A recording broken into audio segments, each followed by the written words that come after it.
صل على محمد يا ربي صل عليه وسلم صلى الله ربنا على النور المبين أحمد المصطفى سيد المرسلين وعلى آله وصحبه أجمعين والحمد لله رب العالمين. كلام قديم لا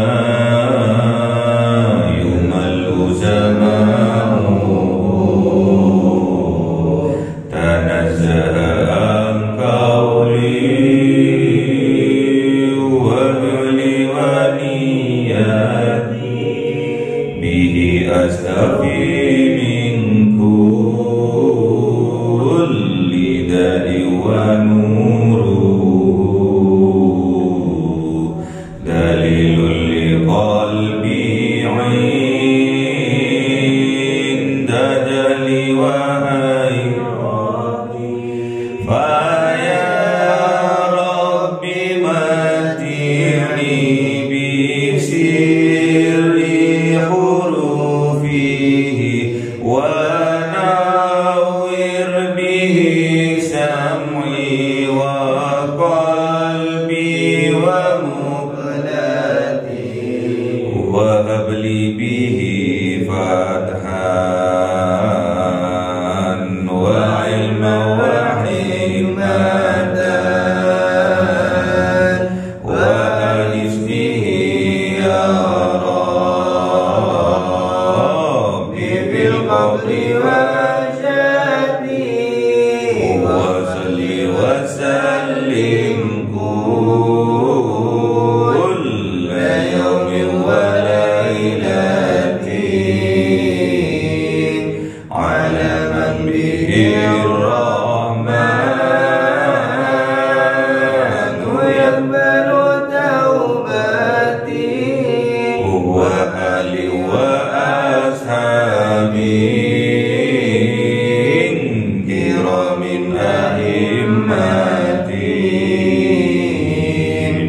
بهم يغفر الغفار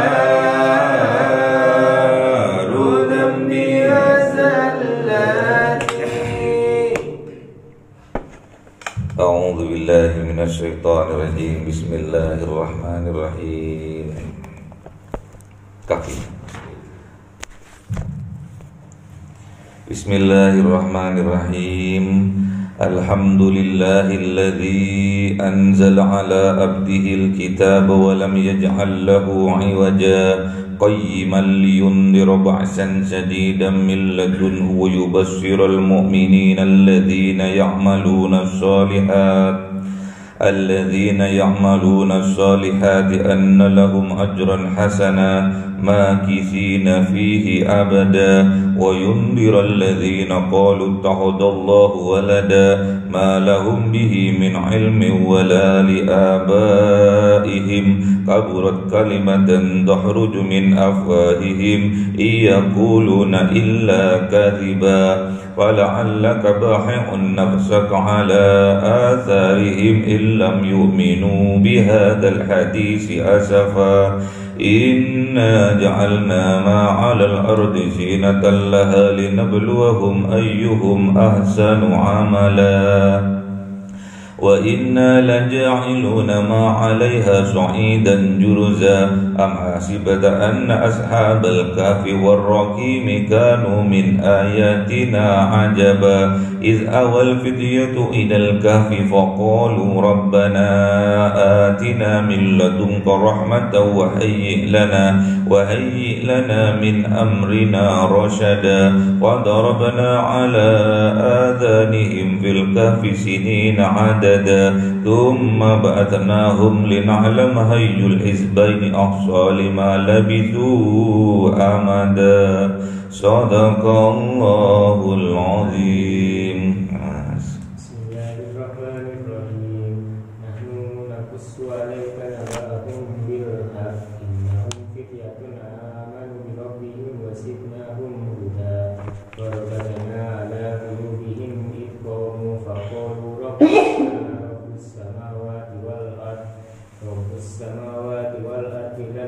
ومن دونه إله لقلنا إذا شططا هؤلاء قوم اتخذوا من دونه آلهة لولا يأتون عليهم بسلطان بين فمن أظلم ممن افترى على الله كذبا. صدق الله العظيم.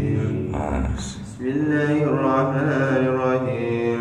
فإذ اعتزلتموهم وما يعبدون إلا الله فأووا إلى الكهف ينشر لكم ربكم من رحمته ويهيئ لكم من أمركم مرفقا وترى الشمس إذا طلعت تزاور عن كهفهم ذات اليمين وإذا غربت تقرضهم ذات الشمال وهم في فجوة منه ذلك من آيات الله من يهد الله فهو المهتد ومن يضلل فلن تجد له وليا مرشدا. صدق الله العظيم. بسم الله الرحمن الرحيم. وتحسبهم أيقاظا وهم رقود ونقلبهم ذات اليمين وذات الشمال وكلبهم باسط ذراعيه بالبصير لو اطلعت عليهم لوليت منهم فرارا ولملئت منهم رعبا كذلك بعثناهم يتساءلوا بينهم قال قائل منهم كم لبثتم قالوا لبثنا يوما أو بعض يوم قالوا ربكم أعلم بما لبثتم فبعثوا أحدكم بورقكم هذه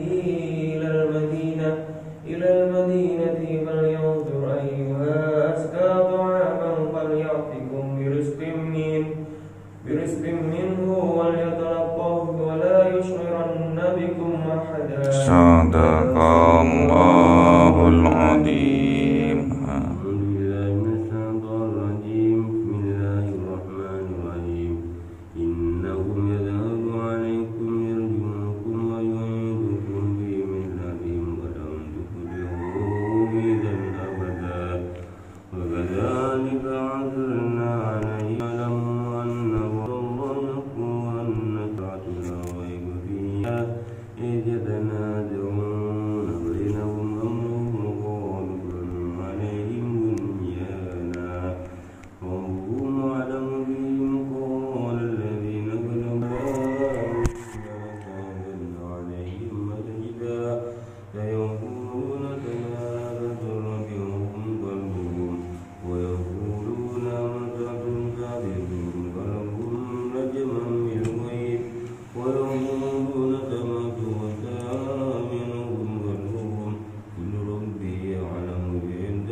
Sadaqallahul Alim. Al-Kahfi artinya goa. Kahfi itu goa. Goa itu menggema. Kalau sampean pernah masuk ke dalam goa, kalau sampean teriak di dalam goa, goanya itu memantul, suaranya itu memantul ya. Goa. Jadi apa yang kita ucapkan kalau di dalam goa itu ada pantulannya, ada menggema. Jadi tidak cukup hanya satu kali, tapi berkali-kali. Kita cuma bersuara satu kali, tapi pantulannya berkali-kali. Maknanya apa? Maknanya apa yang kita sampaikan ke orang lain itu tanggapannya bermacam-macam. Itu makna goa ya. Kok baru tahu Pak? Iya memang di sini toh. Yang menafsirkan seperti itu tuh di sini. Yang lainnya beda juga tafsirannya. Bismillahirrahmanirrahim. Nah, terus di goa itu, lanjut dikit, di goa itu diceritakan ada seorang pemuda yang tidur di dalamnya. Kenapa kok tidur di dalamnya? Niatnya bersembunyi. Jadi seorang pemuda itu dia berdakwah di sebuah negara, di sebuah kawasan, karena pemimpinnya itu orang yang zalim, makanya pemuda itu menghindari dari kezaliman seorang pemimpin itu, bersembunyi di balik gua. Mananya apa? Mananya apa yang kita sampaikan, walaupun itu benar, harus punya strategi dalam penyampaiannya. Jangan sampai dalam kehidupan kita sehari-hari, contoh seorang guru mau menegur seorang murid, namun ditegurnya di depan murid-murid yang lain, itu namanya dolim juga, nggak boleh. Jadi dalam menyampaikan sebuah kebenaran itu harus punya strategi, strateginya harus cantik. Kalau enggak, senjata makan Tuhan nantinya. Makanya seorang pemuda ini, namanya pemuda, masih semangatnya untuk berdakwah, kurang pengalaman, terus mentalnya belum kuat, makanya dia memilih untuk menghindar dan bersembunyi di goa. Dan anehnya juga, beberapa pemuda yang sembunyi di dalam goa ini itu diikuti oleh satu binatang namanya anjing. Anehnya, anjingnya sang pemuda ini beda dengan anjing yang lain. Kalau anjing yang lain, dia kenyang, dia lapar, tetap menjulurkan lidahnya. Namun anjingnya sang pemuda ini beda dengan yang lain. Dia lapar, dia kenyang, lidahnya tidak dijulurkan. Kok tahu Pak? Ya tahu. Lanjutnya, Bismillahirrahmanirrahim. Alhamdulillahilladzi anzala ala abdihil kitab. Jadi diawali dengan alhamdulillah. Jadi alif dan lam itu maknanya itu segala, semua, tanpa terkecuali. Sedangkan alhamdulillah, pujian itu, segala puji itu kemarin disulam, di muqaddimahnya sulam dibagi 4. Pertama, pujiannya Allah untuk Allah. Yang kedua, pujian Allah untuk makhluknya. Yang ketiga, pujian makhluk untuk Allah. Dan yang keempat, pujian makhluk untuk makhluk.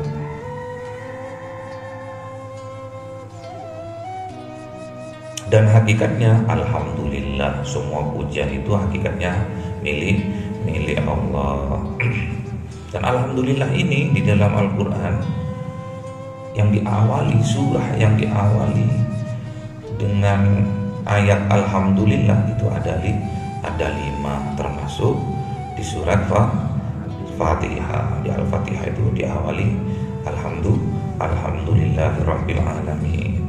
Terus yang kedua surat Al-An'am, alhamdulillahilladzi khalaqas samawati wal ardh. Terus yang ketiga ini surat Al-Kahfi, alhamdulillahilladzi anzala ala abdihil kitab. Terus yang keempat surat As-Sabah, alhamdulillahilladzi ma fis samawati wa ma fil ardh.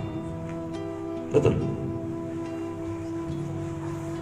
Alhamdulillahilladzi Terus yang kelima di surat Al-Fatir, Alhamdulillahi fatiris samawati wal ardh. Jadi ada 5.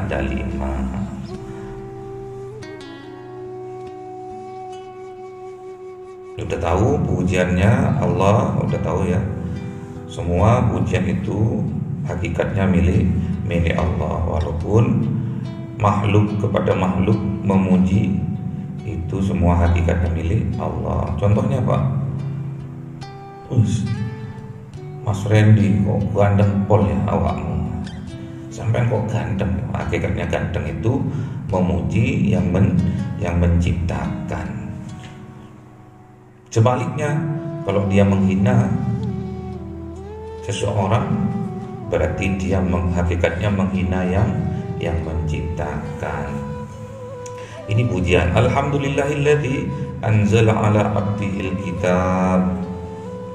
Jadi segala puji bagi Allah yang telah menurunkan ala abdihi kepada hambanya alkitab, sebuah kitab, yaitu kitab Al-Quran.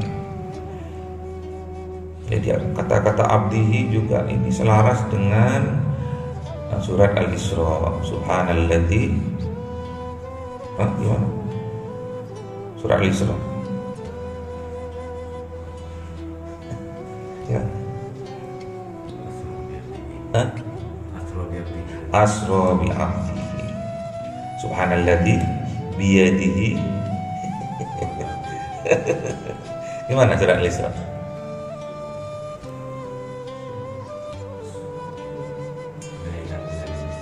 Awalnya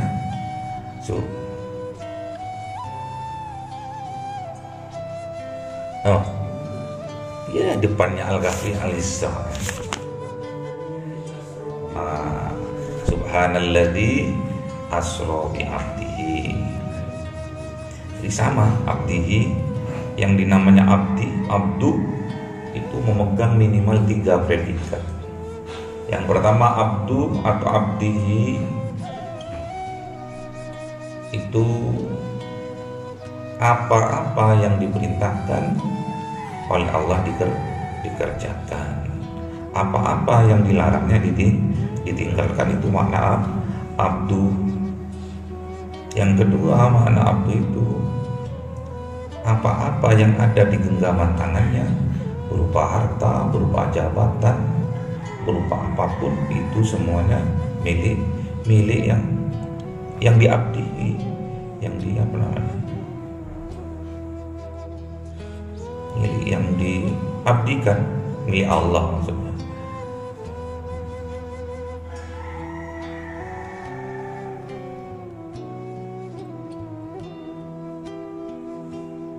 Terus Alkitab yaitu sebuah kitab, yaitu kitab Al-Quran. Memang kitab kemarin di Sulam Safinah kita itu harus menjaga keislaman kita, juga di dalamnya beriman kepada kitab. Kitabnya yang diturunkan ada berapa? Ada berapa? Kitabnya yang diturunkan ada 104. Yang wajib diketahui ada 4. Walam yaj'al lahu iwaja, dan di dalam kitab itu dijadikan oleh Allah lahu, atas kitab itu iwaja. Iwaja itu celah, tidak ada kekurangan maksudnya. Jadi kitab Al-Quran itu sempurna. Kalau di tafsir umumnya itu iwaja itu dimaknai bengkok. Jadi kitab Al-Quran itu lurus gitu. Kalau di tafsir yang saya pelajari itu iwaja itu kekurangan, jadi tidak ada dalam proses penciptaan atau kejadian Al-Quran itu menjadikan Al-Quran itu walam, tidak ada kekurangan, jadi sempurna. Qayyiman, ini dijelaskan lagi memang sempurna, memang tidak ada kekurangan. Qayyiman memang sempurna. Liyundira ba'san sadidan min ladunhu, sebagai yundir, peringatan, ba'san sadidan, peringatan yang sangat keras, yang sangat pedih.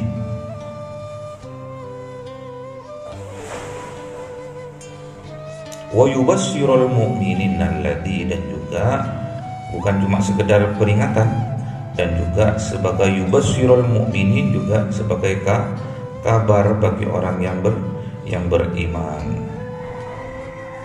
Peringatan ini identik dengan siksaan milladunhu. Jadi siksaannya Allah itu sangat pedih. Untuk apa kok diperingatkan? Supaya kita, yang namanya abdu tadi, supaya kita tidak melakukan apa yang dilarangnya. Kalau dilarangnya dilakukan, nanti akan mendapatkan siksaan yang sangat pedih, yaitu di dalam nerakanya Allah. Wa yubasyirul mu'minin alladzi, dan juga memberikan kabar gembira kepada orang yang beriman, alladzina ya'maluna sholihat, yang melakukan perbuatan soleh, anna lahum ajran hasanah, bagi mereka sungguh-sungguh, bagi orang yang melakukan, bagi orang yang mukmin yang melakukan amal soleh, ajran hasanah, ada pahala yang sangat baik, yaitu surga makithina fihi abada. Dan orang yang beriman yang melakukan amal soleh tadi, makithina fihi abada, akan menempati surga itu di dalamnya abada, selama-lamanya. Jadi yang besok yang mendapatkan surganya Allah itu bukan orang yang mukmin saja, namun orang yang beriman yang melakukan amal soleh. Gak cukup hanya beriman saja, namun harus dipraktekkan dalam perbuatan, yaitu amal soleh, baru mereka akan mendapatkan surga. Maknanya apa? Tidak cukup kita mengimani sebuah apel, bahwa apel itu rasanya manis-manis kecut, namun kita harus melakukan amal soleh, maksudnya mengambilnya dan memakannya. Ini nggak cukup, ya ini apel, ya manis kecut rasanya, iya benar, tapi kayak apa rasanya? Kita harus mengambilnya dan harus mengunyahnya, baru kita akan tahu rasanya. Itu namanya surga, ya. Orang nikah enak-enak bagi yang melakukannya, ya.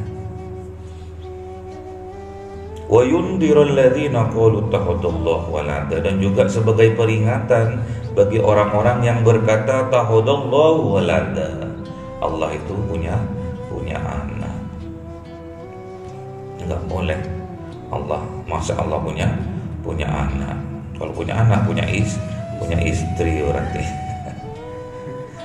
Malahum bihi min ilmi wala li abaihim, padahal mereka itu tidak mempunyai ilmunya, asal ngedabrus tok baru diomongkan. Dia nggak punya ilmunya, moro-moro ngomong berarti ngedabrus. Wala li abaihim, dan juga bapak moyangnya, kakek neneknya, sesepuhnya juga nggak punya ilmunya, asal ngomong aja. Kaburat kalimat tahruju min afwahihim, dan sejelek-jeleknya kalimat yang keluar dari mereka. Sejelek-jeleknya kalimat itu apa? Yaquluna illa kariba, mereka berkata kecuali dengan perkataan yang dusta. Jadi dusta itu sejelek-jeleknya perkataan, makanya kita tidak boleh berdusta. Karena berdusta itu juga sebagai kakek moyangnya dari kejelekan, karena dusta.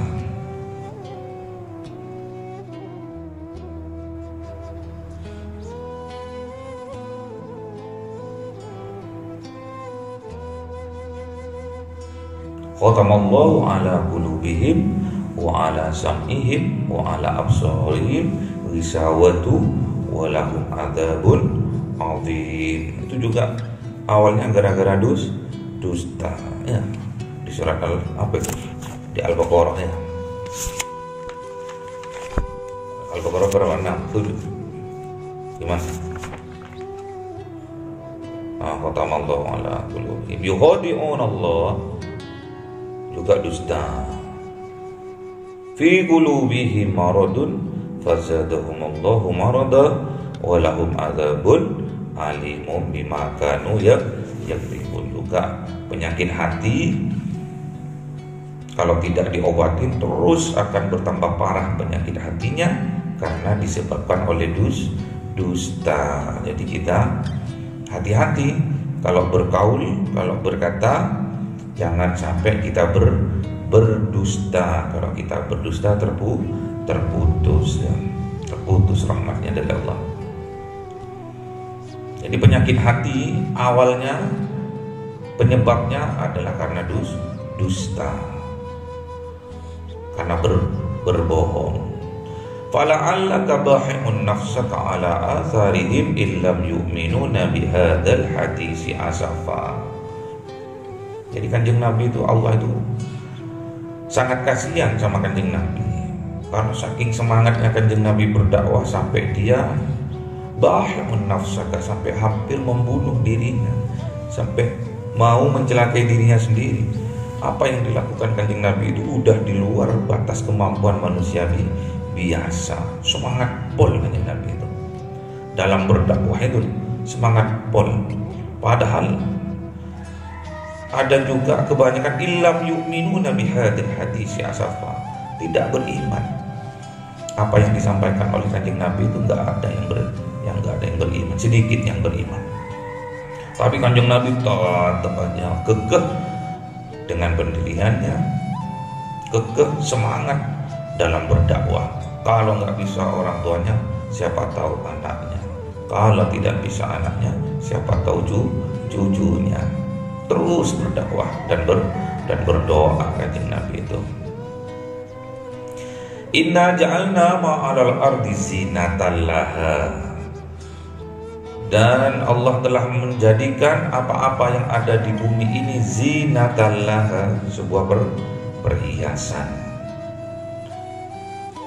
Tempatnya keindahan. Linabluwahum ayyuhum ahsanu amala. Tujuannya apa? Untuk mengetahui di antara mereka itu siapakah yang terbaik amalnya, yang terbaik.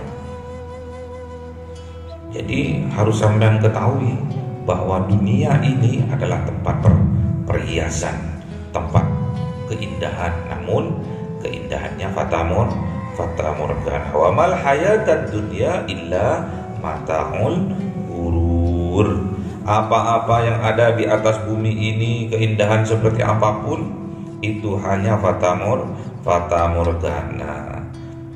Kesenangan apapun yang ada di atas bumi ini, kalau tidak disandarkan kepada Allah, semuanya fatamorgana.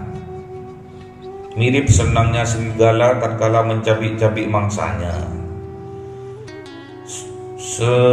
Contohnya lagi seperti penguasa yang zalim, yang menghardik dan menindas rakyatnya. Itu senangnya luar biasa. Serigala setelah mencabik-cabik mangsanya yang lemah, senangnya pol luar biasa. Jangan sampai kita seperti itu, senang di atas penderitaan orang lain. Maknanya itu ya. Linabluwahum ayyuhum ahsanu amala. Tujuannya Allah itu menciptakan keindahan, menciptakan kesenangan, menciptakan permata. Ayyuhum ahsanu amala. Allah itu ingin mengetahui siapa yang terbaik amalnya. Ahsanu amala, yang terbaik amalnya. Allah itu menerima yang baik. Namun yang Allah ingin tahu siapa di antara hambanya yang terbaik dari amalnya.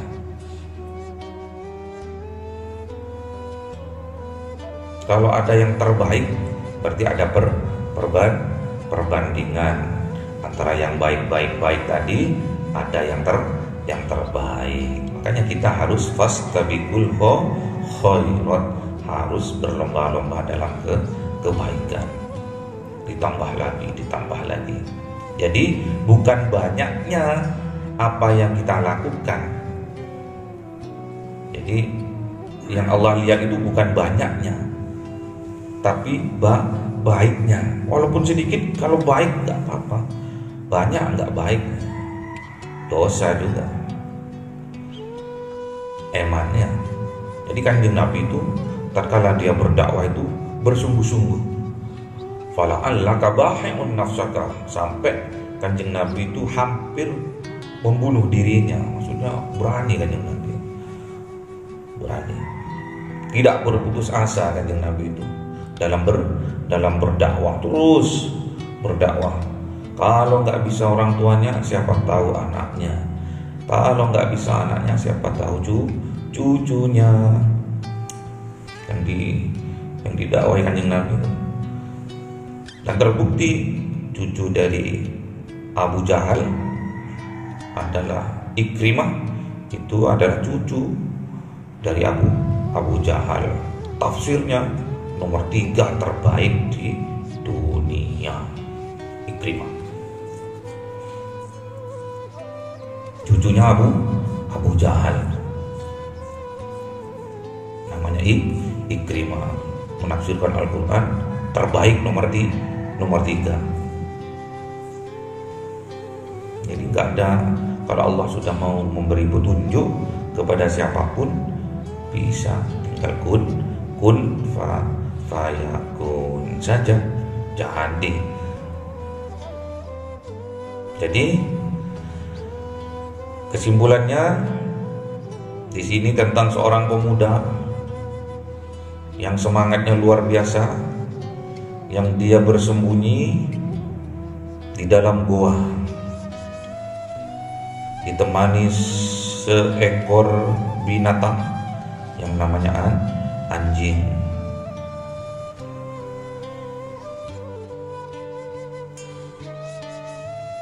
Dan seorang pemuda itu ditidurkan sama Allah, ya.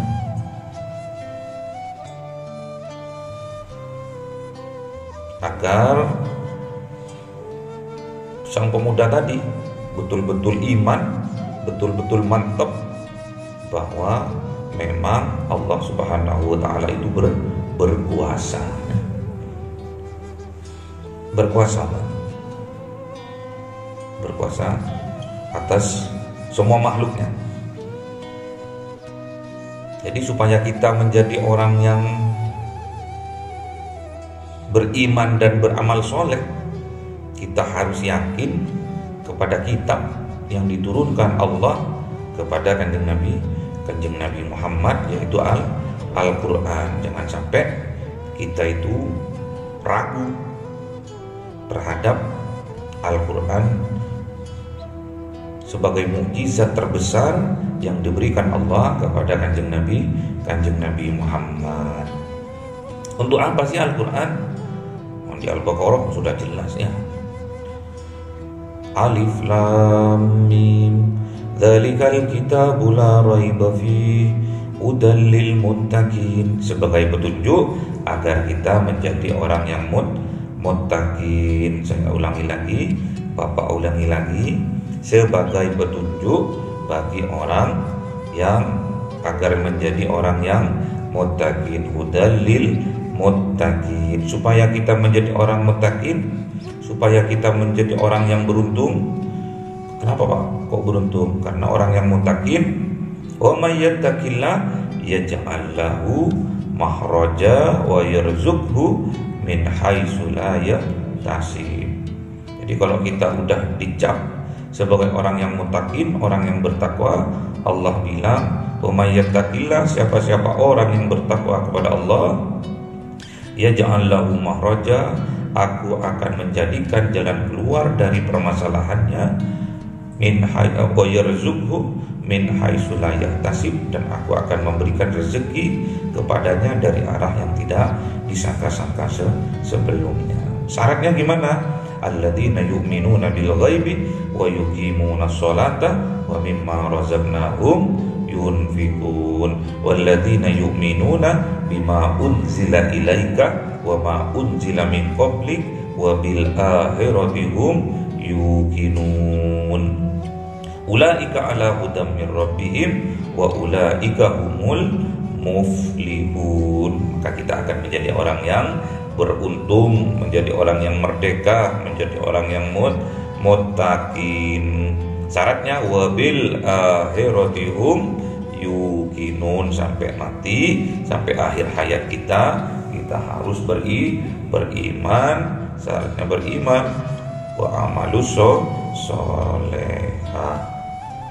Semoga kita dijadikan oleh Allah Subhanahu wa taala, diberikan oleh Allah Subhanahu wa taala kekuatan sehingga kita bisa beramal soleh. Allahumma arhamna bil